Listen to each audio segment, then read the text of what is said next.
अस्सलाम वालेकुम प्यारे बच्चों। आपको मेरे YouTube चैनल मैथ इरशाद में खुशामदीद। जैसा कि आपको मालूम है, हमने 9th क्लास साइंस का जब मैथ शुरू किया हुआ है तो हम पहुंचे हैं यूनिट नंबर 3 के लोगारिथम पे। आज हमने इसकी रिव्यू एक्सरसाइज करनी है, MCQs। ठीक है, हमने इसके मल्टीपल चॉइस सवाल करने हैं, तो हम इसको डिस्कस करते हैं कि इसको ये किस तरह से हल होंगे। तो जब भी बच्चों आपने वीडियो देखनी है तो अपने मोबाइल को हॉरिजॉन्टली कर लेना है ताकि आपको सवाल वाज़ेह तौर पर नजर आए। तो यहाँ पे सबसे पहले क्वेश्चन नंबर 1 है रिव्यू एक्सरसाइज का multiple choice question, choose the correct answer. Sorry, तो इफ ए की power x is equal to n, अगर ए की पावर एक्स है और ये बराबर एन के, देन इसका आंसर क्या होगा। ये चार ऑप्शन दिए हुए थे, मैं सिर्फ एक ही ऑप्शन लिखी है, सी वाला इसका आंसर है। लॉग ए की power n is equal to x. तो जब हम इसका लॉग लेंगे, इसका हमने क्या लेना बच्चों, लॉग। तो आपको पता है जब लॉग लेते हैं तो बेस जो है यहाँ पे रहेगी और जो x है ये दूसरे चले जाएगा और n जो इधर है वो इसके ऊपर पावर आ जाती है। यानी कि इसकी लॉग जो a है इसकी बेस है, ये a यहाँ पे रहेगा और x इसका दूसरे चले जाएगा और जो n है इसके ऊपर आ जाएगा। तो इसका आंसर है बच्चों सी वाला। उसके बाद है इसका number 2, the relation MCQ number 2 में, the relation y is equal to log z की पावर x इंप्लाइज। अब उसने कहा है कि यहाँ पे देखो लॉग है, इसको हमने एक्सपोनेंशियल फॉर्म में लिखना है। जब एक्सपोनेंशियल फॉर्म में लिखेंगे तो जो बेस है, बेस यहाँ पे रहेगी, जो इसके ऊपर पावर है वो इधर आ जाएगा दूसरी तरफ, और यहाँ पे जो y है ये इसकी पावर में आ जाता है।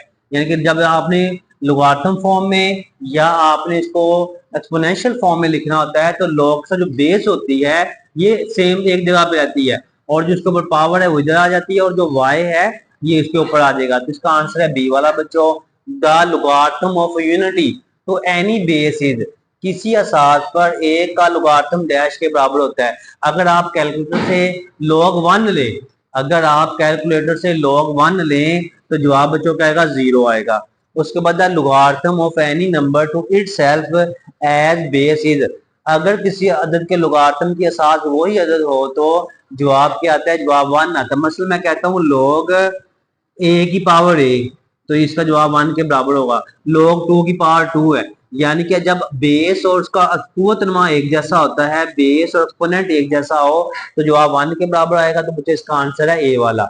उसके बाद log e, log e की वैल्यू से निकाला है वेयर log 2.718, log e की वैल्यू 2.718 है। तो आपने सिंपली क्या करना है, कैलकुलेटर लेके आपने log 2.718 की वैल्यू जो है वो प्रेस कर देंगे, यानी कि इसका 2.718 का आपने log ले लेना है तो जवाब आ जाएगा। इसका बी वाला आंसर है 0.4343।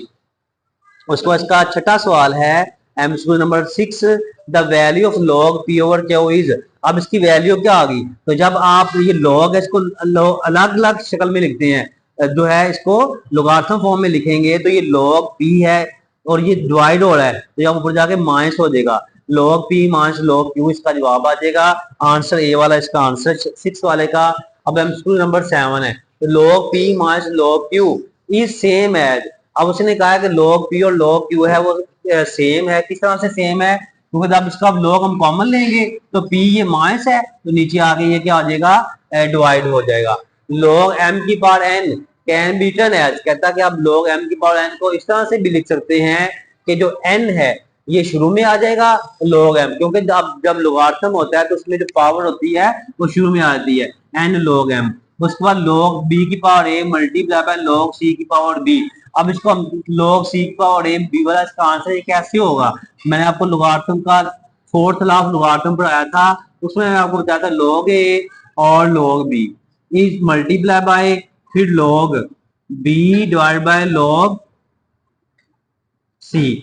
ठीक है, यानी कि हमने 4 दफा log लिख दिया, ऊपर वाली रकम ऊपर लिख दी, नीचे वाली नीचे लिख दी, log b ऊपर लिख दिया, log c नीचे लिख दिया, log b से कट देगा और दोबारा फिर मैंने इसको लिखा log a divided by log c।